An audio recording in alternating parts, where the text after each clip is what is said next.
Hey guys, welcome to Ringsiders. I am, as always, Jamie. I am joined by Callum, looking beautiful as ever. I have just got out of the shower, so I'm a mess, and I'm fighting with two children under the ages of two. But we're here, we're back, and we are joined by the one and only Casey Jax. How are you doing today? I'm doing good, fighting my own children. Not like mine personally, but like, I live by a kindergarten. I just make sure I, get my training in on my way there. Hey, why not? Why not? I like that. I like that. Yeah, I've got two. One's 19 months and one's 4 weeks, and it's the 19-month-old. He's just been kicking off because he had to have a bath. So Yep. we made it in time. We're here. We're here. So how you doing anyway? I mean, we were talking off before we hit recording. Man, we got some good vibes, man. We got some good vibes. We're gonna swear a lot. We're gonna chat shit. I mean, Hell yeah. how are things, dude? How you doing over there? Very good, very good. Just got out of the gym. Probably like no more than 20 minutes before I hopped on the Zoom call, so my legs are killing me. Um, Other than that, got all the technical stuff out of the way. And I'm just again, here for good vibes and talking wrestling, brother. So you I did like respect that, man. you did likes, yeah? Yeah. A bit of an oddity. I usually keep a very strict regimen, but I had a little too much fun this weekend. Was a little hungover on Monday. I didn't want to go. So Yeah, I remember I just got out of the gym. It was about 6 months ago. I still haven't gone back. And I desperately. It's so difficult getting to the gym now. You go to work and then you come home and there's two kids and my wife blessed her out all day with them. So I desperately need to go to the gym, but Can you I'll give us just a be bit of, vicariously through you. can you give us a bit of insight into what the training regimen of Casey Jax looks like? oh yeah, it's nothing too out of the ordinary. It's a lot of, just push pull legs. We've all heard of push pull legs. I usually try to keep it at around 6 days a week, depending on like what my schedule looks like. Because I bartend in my free time. For your shoot job? So yeah. So the schedule for that can get a little wonky. But like either 3 days a week and I push those three workouts really hard, or 6 days a week and I like spread that out. But it's just very, very basic stuff. I've been like sort of fitness focused for like 7 or 8 years. And I've been wrestling for two. So kind of paints a picture of how I treat my fitness schedule. Yeah. How does it compare to the rigorous training at Black and Brave? I can only Oh imagine God. things that have you doing there. I didn't know what working hard was until I didn't know how close I could push my body to failure until I got through Black and Brave. Like that was like such an eye opener, and it really like changed how I approach a lot of my workouts too, like the intensity I was bringing to it. Like I pretty much grew deltoids like overnight after after I got done with Black and Brave jet, and just like, oh, that's the type of work I need to be doing to see my body, like produce results. Yeah, I when I'm at the gym, I always get to this point where I'm like, I just feel so weak. I can't get past a certain point, and I think everyone's got that. But what got you through it was the fact that Marek Brave stood there and occasionally Seth Rollins, and you don't want to let him down, or was it like an actual mental thing where you're like, oh, I can do this? I think so. I remember it so clearly. Like I pretty much just barely survived like day zero. And yeah, maybe Merrick touched on this, maybe he didn't. But day zero is, the big conditioning test, and I don't want to spoil it for any prospective students that might see this. It's a lot. It's much more than most people I think are really truly capable of. Mhm. And then throughout the course of that first week, like it kind of just continues, and you get like really into like the roots of like, hey, this is hard work that you don't get to quit on. And I think one of the things that was said was like, you're not going to be able to like give up if you're out there in a match in front of a couple thousand people, and like you're tired and you're beat up and you want to go home. Like you don't get that option to quit. What really tore it for me though is I kind of like realized that all the tests that they put us through were meant to be like a little impossible. And once I realized I was just like fighting a losing battle, I was just like I remember it so clearly. I just started laughing. Like I just start laughing like a crazy person, like, and just like so much pain. We were like holding kettlebells for what felt like a half hour, like while we watched other people thimble fuck their way through very basic wrestling movements.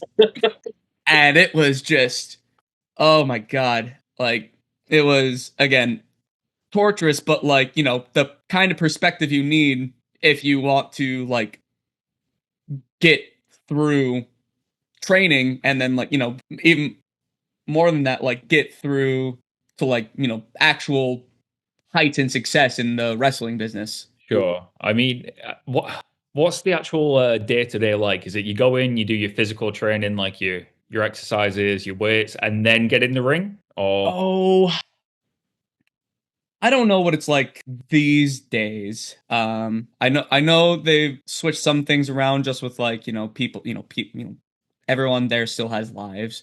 But it's similar to that, obviously you'll never believe it. The guy who calls himself CrossFit Jesus puts all of his students through a CrossFit regimen. No. So we've got some very very gifted coaches geared toward that style of workout at the school. So we do that for like an hour and then classes for 3 hours. Like if you're smart, you got like an hour break between those and you go to the early class. Otherwise, they did do a class that was like right before training. And that's just those people who elected to sleep in to just go do that and then like basically have 4-hour workout. Those people are crazy. Yeah. I mean, we always say like this Seth, this Marek, but somebody who goes under the radar, I know you were straight by Matt Mayday as well, if I'm right. That's correct. Yep. No, I mean, it's a guy that goes under the radar a little bit, but I mean, what was it like learning from him as well? Oh, it was fantastic. He was very helpful in like kind of maneuvering the little things in some of like those basic moves, There'd be several times, especially like running some of those big drills, like, again, kind of the point of it is to exhaust yourself, like beyond reason and or imagination, but like, you'd go in, do something like rudimentary, like take a bump, you run out, turn around, wait in line, wait to do it again. There's crotch, just, hey, drag your feet, kid. Hey, pick that shit up. Do it right next time. It's like, yes, sir. Why does every wrestling veteran, no matter whether they're from the UK or the US, always sound the same when someone does an impression of it? Always the same voice. I don't know, especially for him specifically, because to me he has like such a unique voice. But then again, like, yeah, I think of like I listen to Crotch and Marek, and then talk about like Ian Rotten, for example, with IWA, and their impression is also the exact fucking same. That's what I mean. I love it. Oh, I mean, speaking of Seth as well, I mean, the reason we saw you, he posted you on his Instagram, and as soon as I saw a picture, I was scrolling through, and I was like, "Oh, who's this guy? He's got a good look." And then I saw Seth Rollins had posted it, and it had thousands of likes, and I was like, "Well, that must be good endorsement if Seth Rollins is posting you on his public Instagram." Amazing. As of now, 17,000, nearly 18,000 likes on there. Must have been some great exposure as well, coming from CrossFit Jesus himself. Like I said, you've got a great look. How did Black and Brave help you get that character side of you out as well, who made you into Casey Jax as you are now? So that's the neat thing. This is not a burial. It's not really, they don't really like do a whole lot in character creation, you know? That is pretty much solely on like a lot of the philosophy I feel is we're going to give you the tools to be as like safe and exceptional, but like everything else, that's on you. Like we're going to give you the keys, but you know, you got to go take it for a car wash. You got to keep her gassed up, you know? Like it's like it is solely on you to bring your own creativity to it because like yeah, like it's I like that idea. To be fair, I know a lot of training schools. They'll probably have you come up with a character, or in most cases, most wrestlers go into a training school with a character already in the head of who they want to be. Yes. Yeah. And there is an opportunity. You know, there is a promo day where you get to, you know, like if you do like it's a good opportunity for you to like have that idea and they let you cut a promo for like a minute just to be like, okay, like this character doesn't suck, or hey, you kind of have a. It's more so just to see like what your grasp is on like a wrestling promo and seeing like if that needs more attention. Which for the most part, I think like I shit you not, one guy on that day just like cut a promo on Great Value waffles that he bought that he hated, and like obviously no substance to that for like a wrestling perspective, but goddamn if everyone in there wasn't laughing their asses off and realizing okay, this guy can be funny and entertaining, like that's character, you know. Sure. Yeah, I like. There's so many wrestlers who you know that, like I don't know, Chad Gable, for example. He could cut a promo on, like you said, something really trivial like McDonald's or something, and I reckon it would be hilarious. Danhausen's gimmick for like 4 months was like trying to get a job at was it A&W or whatever? A&W, yeah, classic, so good, and it worked. He did. Yeah. He did get a job at A&W in the end. It worked. Oh, I love that Danhausen. Love that Danhausen. We don't see enough Danhausen on TV. That's a story for another time. I just want to see more Danhausen on our TVs. I mean, do you remember me and Callum used to live together, didn't we? Before you know, we found women that would take us, and I mean, I literally how much time did I spend just watching Danhausen arguing about the PWI 500 on repeat every night on repeat. I mean, on repeat. You know, that's what I love about wrestling, though. It's wrestling is a lot of the stuff that happens in the ring, but 90% of it is what happens outside of the ring, like the angles, the stories, the characters. That's what really gets me invested nowadays. When I was a kid, like I say kid, about 14, 15, I was a work rate mark. Like I was proper, you know, Ring of Honor, IWA Mid-South. Didn't care about characters. I just wanted to see Inzaguri's, Shining Wizards, technical wrestling. Now I'm older. Yeah. I'm more about the character side, the story side of wrestling. What side of wrestling did you grow up on? And what's the kind of wrestling that got you into wrestling? Honestly, I think what like truly got me in, man, I think I definitely like started my like very first like Raw was like a very story driven Raw. I think it was pretty close after Armageddon, like 2009. Cool. So or 2008 or 2009. And then like, you know, Orton started kicking the entire McMahon family in the head, you know, like brilliant. It was like a big street fight that like him and Shane had, and I was just kind of like, this guy sucks. Why is no one helping Shane? It's like, oh, because it's Shane McMahon and nobody likes Shane McMahon. And, but like honestly, I say that and I, you know, got invested into the stories and into the characters, but then like later that year, it's Mania 25, and there I am in like my first year as a wrestling fan watching Shawn Michaels and The Undertaker probably have one of the best matches ever. Yeah. And so it kind of like, they kind of met in the middle for me at that point of like, you know, work rate versus character. Well, yeah, what a better match. There's no better match than that for both of those things, character and work rate. It's still, like you said, one of the best matches, if not the best match ever. from start to finish, even the entrances where one's ascending from heaven, one comes up from hell. I was like, oh God, I can only imagine being a new fan and seeing that and just thinking this is exactly what wrestling is.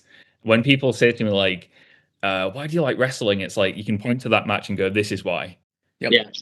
Yeah. Watch this, so then you'll understand why. I remember watching it. Obviously, it was like 3:00 in the morning over here. And obviously, you stayed to watch it, and I was in awe. And like it was just, like you said, it was so good. The storytelling, like I genuinely thought the streak was ending. I thought Shawn Michaels was ending this streak because they made me believe. They told that story, and I was sat there thinking, Taker can't beat him. You know what I mean? And it was done perfectly, absolutely perfectly. But I mean, I've got to I know we'll just change the subject very quickly, but I know you mentioned Midwest because Callum's a mark for Midwest. So I mean, you've worked there. I'm right to think you've worked there for Midwest. Sorry. Have you worked there for Midwest? Am I right in thinking you've worked there? You've had an experience in the Midwest. I think he means have you worked in the Midwest? Oh my God! Yeah. I live in the I live in the BF middle of it, brother. I live like all the way on the far end of like East Iowa. So like, what is the wrestling scene out like there? I mean, like I said, Callum watches a lot of that independent that area, don't you, Callum? It's I used to when I was younger. I used to watch IWA Mid South and everything like that, and that's where I first saw Seth as Tyler Black, Marek Brave. All those cool guys, and it was just an amazing time to for independent wrestling. I mean, it's nothing like it is today. It's so good today, so accessible, amazing talents, great training, very different products, but yeah, some great names. What is the scene like now? Like Jamie said, is it different to like the one that I grew up on, the Mid South scene? Because there's been some amazing names come from that area. Well, so it's hard for me to say just with like the okay, so accessibility is not at all an issue. Just because like, we're in a day and age where again, like everyone kind of gets it. So any fucking carny with disposable income can buy a wrestling ring and find a fucking garage to put it in and say they're a wrestling promoter, right? Like, so like as talent, there's no shortage of places to go, especially, we're in the, middle of summer where there's nothing but like fairs all over the place where, we have there's no shortage of work. For like good quality shows, and again, not a, absolute burial, but like, places that have like, very big production value, like Ringside Wrestling Podcast.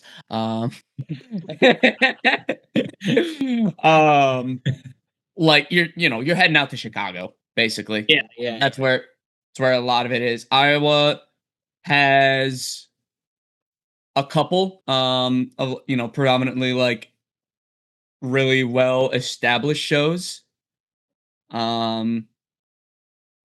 SCW Pro is a fantastic, fantastic production. Yeah. I've been lucky to be a part of for the past couple years. Central Empire Wrestling is on the radar just simply because like they have this knack for bringing in like fantastic talent for their like their WrestleMania style show every year. Like this year, for their Bridge City Slam, they're bringing in like Frankie Kazarian, the Vaudevillains. Oh, cool. I think like Jacqueline as like a VIP guest and like several other names that I can't remember offhand. So it's like, it is like as big as a big show gets for Iowa. Yeah. And then like, you had like into Wisconsin, you head up into like the Milwaukee area. There's like plenty of fantastic shows up there. But for like the like pinnacle, it's like Chicago to the surprise of nobody, Yeah. I mean, in recent times, it's kind of become the wrestling city, hasn't it? Like all of the shows have seemed to go through Chicago, like All In, the first All In. We actually went to Chicago for that. Yeah. Oh, no way. Yeah, it was amazing. I don't know. Tickets. Yeah, you are right as well. Like I've never experienced a crowd like a Chicago crowd. It was, I mean, yeah, even now I've never been to a show like that. The crowd was electric, but it's because it had that Chicago spirit. Like they're so what's the word? Like quite rowdy a crowd. They're energetic. Not every crowd is like that. Not every city has that same experience. I've been to WrestleManias where there's been no energy. like WrestleMania 32 was dead, but that, Yeah, you did, I mean, you did have to still, yeah, that's exactly what I was gonna say. Like, yeah, no shit, you had to be there for fucking 17 hours. it's 17 hours and ended exactly how I predicted with Roman Reigns winning. And I was just like, oh, I didn't need to be here. I knew the result before I came in. So WrestleMania 34, I fell asleep during the main event. Yeah, the bell woke me up at the end. Yeah, all in. I was awake from start to finish. Great show. Loved it. Loved Chicago. I guess speaking a bit more closer to home to us, we always ask, the UK has a great wrestling scene. Maybe not as good as it was 5 years ago, 6 years ago. We've gone through a lot of changes, but is the UK somewhere that you can see yourself wrestling in the future? Oh, of course, absolutely. I have I was fortunate enough to train with a couple of guys currently based out of the UK. They wrestle under the name The Ashes. Yeah. I couldn't tell you off the top of my head. Just I haven't like spoken to them, like very personally in a little bit. But yeah, love to get out. Just one, I miss my boys. Two, I love the culture around the UK. Like I've spent my fair share listening to like UK content creators and such, and I've really admired the country for a good while, and would love to at least visit for God's sake. But wrestling, going over there and making a buck to go visit would be that much better. We've got a good scene now. We're quite fortunate because, I don't know, maybe 10, 15 years ago, you had maybe 5 promotions in the entire country. London, 2 of them. There was maybe 1 in Scotland, 1 in Sheffield, and that's about it. But now we've got maybe 1 or 2 promotions in every city. There's so many promotions. There's shows going on in every town. We've got so much wrestling. It's everywhere. So if you ever do come over, there's no shortage of promotions. I'm sure that would take on Casey Jax for sure. Well, I better start working on my passport then, because that's the big issue. and the bonus as well is if you do come over and you're on the shows, me and Callum are probably going to be front row out we can, because we go to a lot. Oh yeah. Obviously, dude, we do the show. We're going to have a few beers. You know what I mean? Oh yeah. British style. We're going to have a few beers. We rock and roll, man. We rock and roll. But it's been so cool talking to you as well, dude. Like, and and this is a compliment. I'm sat looking at you right now, and you've got I'm guessing this is your gym gear. I can just I can just see the top half of it, and obviously with the hair, the cap. I'm getting that like 1993 Scott Steiner vibes. Do you know who he looks like? Wow. I was just thinking. I know you're going to say this. You know who I'm going to say? We have a third co-host who sometimes shows up for interviews. It's called Rivers Johansson. You need to look him up. He's a very good musician, blues musician. Okay. He looks. Do you see it as well, Jamie, or is it just? I literally feel like someone has put Rivers' head on your body. That is how much you look like it. Yeah, it's uncanny actually. It looks like Rivers, but 20 years Jesus! Have you found it? Yep. And so first of all, thank you, because you're one of the first shows I've come on in a great while that I haven't been compared to Spike Dudley, so that ruled. Exactly. What? But I was pushing it with the Scott Steiner thing. I know, are you kidding? Dude, Scott Steiner has one of my favorite wrestling promos of all time. That's not a... Dude, it's like... I'm glad Callum just brought up that, because like, as soon as you came on, I was like, why is Rivers here? I'm going to send Rivers a picture. Just hold tight. Cool. I'm going to send that to him after. So we've just been speaking to you, but like 20 years younger. Yeah. I try and bring I come from a bit of a like music background in my own right. Before I got into wrestling, I was trying to make it in like the the independent artist scene around here. I've been a singer for like several years, and like early I want to say like 20 somewhere around 2018 we'll say. I decided to make the jump into like trying to make it work. I got bored. I got over that real quickly. Just because like, well, one, I didn't know how much work it was actually going to be, because like fucking it looks so easy on the internet. Like, Yeah.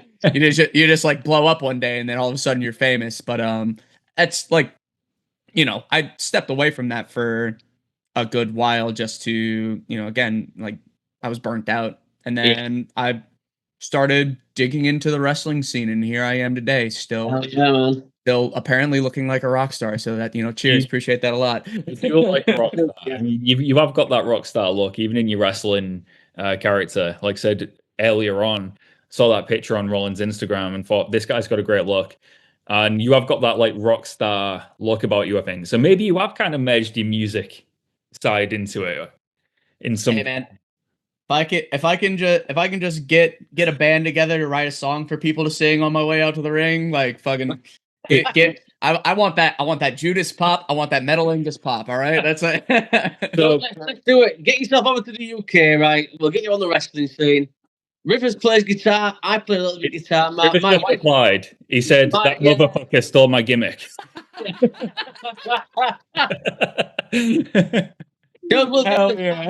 My wife's a drummer. We'll form a band and we'll get you. We'll create something, man. But it's it's spooky, man. I mean, you literally look like a younger, better looking version of Rivers. Can't believe it. It's funny because there's another guy I get quite a lot on that same vein too. It's the I guess he's kind of an EDM, but he's more of a comedy guy by the name of Mark Rebele. It's another one like you could look, but there's a group of like 4 or 5 of us in a world that are all just like sharing a fucking look, because like Rivers got a bit of that like Johnny Depp gets that a lot vibe to him, and then like Rivers, Mark Rebele, Johnny Depp, me for whatever reason, and then like Joshua Weissman, he's a YouTube cook, but it's again like just same like long hair, mustache. I mean, shitty goatee, shitty beard, but it's there nonetheless. There's worse people to look like. I think that's a good looking bunch of dudes. If I say so myself, what scares me though is you just saying that is that there's clearly another 4 people out there that sadly look like me. Which is awful, the poor thing. What have you done? This is what I mean by the lowest production values. Where did you get? What is going on? But Jimmy, I'll do your job for you. I'm here. Can you hear me? We're at the 3-minute warning because we don't have Zoom Premium. We used to. We went back to. We will. It's time when we eventually get to 1,000 subscribers and we can monetize our YouTube after 10 years. Then, then we'll get it back. No. I'll just pay for it monthly. We need it back because I'll be honest with you, Casey. I could speak to you all night long, dude. I think you're so cool. No, you are. We've been really fortunate to speak to a lot of guests, and they've all been wonderful, and some have become friends, and like we have a good energy. I would like we said, and we would love you to come back, man. If you'd be up for it, we'll get Rivers next time as well. Hell yeah, I'd be happy to. Guys, this has been so good. You guys are just so nice. I appreciate it a lot. It's been again absolute blast talking to you guys. So yeah, anytime you guys know where to find me. We will stay in touch. But saying that very quickly, plug yourself. Tell everyone where to find you. Boy, I'm on socials everywhere. I'll make sure that I send links out to the boys, so that you know where to find me. But like what the fuck is my YouTube handle? I'm at real Casey Jax on YouTube. Casey.Jax on Instagram. I have a Facebook page. It's just Casey Jax. You can find me on X. I think it's Casey Jax Top. I should probably change that. I think that's it.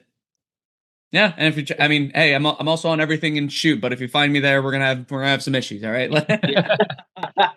Oh, dude, it's been an absolute pleasure, man. We will stay in touch. We'll get you back on in a few months. We will get Rivers on as well.